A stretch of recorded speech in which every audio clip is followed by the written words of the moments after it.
प्रमेय है। सर जो आप बात बोल रहे हैं ना उससे जुड़ी बहुत सारी घटनाएं अभी दिल्ली में भी हो चुके हैं, जहाँ पे एक यंग इंजीनियर जिसको टाइम पे हेल्प नहीं मिली वो भी गड्ढे में गिर गया। एक राइट। दूसरा लड़का था, एक वो भी गड्ढे में गया। 2 हेडलाइंस बनी थी जहाँ पे उनको टाइमली सेफ्टी फीचर्स नहीं मिले और उनको बचाया नहीं जा पाया।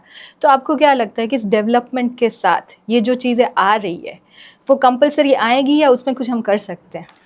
नहीं, कंपल्सरी नहीं, बिल्कुल आनी नहीं चाहिए, मैं ये बताऊँ, क्योंकि हम जो हमारे प्लानर्स हैं, एक तो प्लानिंग होता है, दूसरा इम्प्लीमेंटेशन होता है।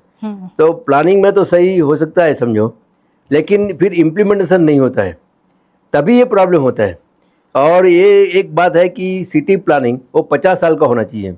ये देखो हमारा प्लानिंग प्रोसीजर ही सब बिल्कुल ख़त्म हो गया है, ऐसा लगता है मुझे तो, क्योंकि ये प्लानिंग ही नहीं होता है।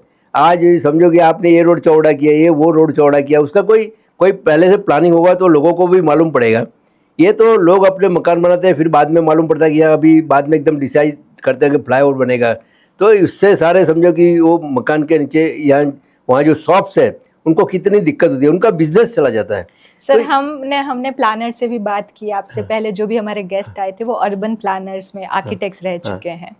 तो वो लोग ये बताते हैं कि उनको एडमिनिस्ट्रेशन मतलब गवर्नमेंट की ओर से जो एडमिनिस्ट्रेशन होता है उसमें बहुत सारे इश्यूज आते हैं, क्योंकि ये प्लानर्स ऐसे हैं जिन्होंने देश विदेश के सिस्टम्स देखी हुई है, काम किया हुआ है। ऐसे ही प्लानर्स अगर इसको डिज़ाइन कर रहे हैं तो वो बोलते हैं कि या तो एग्जीक्यूशन में इश्यू आ रहा है या तो हमें एडमिनिस्ट्रेशन में इश्यू आ रहा है, क्योंकि हमारा प्लानिंग तो परफेक्ट जा रहा है। आप उसके बारे में क्या बोलना चाहते हैं? एब्सोल्युटली उनकी बात सही हो सकती है, उसमें तो कोई सवाल नहीं है, क्योंकि जब प्लानिंग करते हैं तो उनका काम तो प्लानिंग करने का है, तो वो अच्छा प्लानिंग करेंगे डेफिनेटली।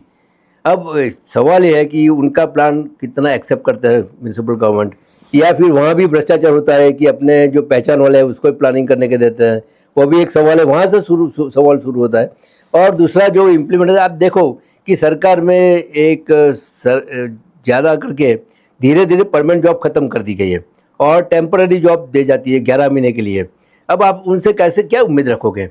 हम लोग टाउन प्लानिंग देखो, टाउन प्लानिंग स्कीम भी बनाते हैं, टाउन प्लानिंग स्कीम में स्कीम से हिसाब से सब कुछ प्रावधान होता है, बाद में हेतु फेर करके वो जो प्लॉट है रिजर्व प्लॉट वो बेचे जाते हैं। मैं आपको बताऊं कि 2021 में दिव्य भास्कर में मैंने पढ़ा था कि 16 प्लॉट बेचने के लिए उन्होंने निकाला था, म्यूनसिपल कॉर्पोरेशन ने।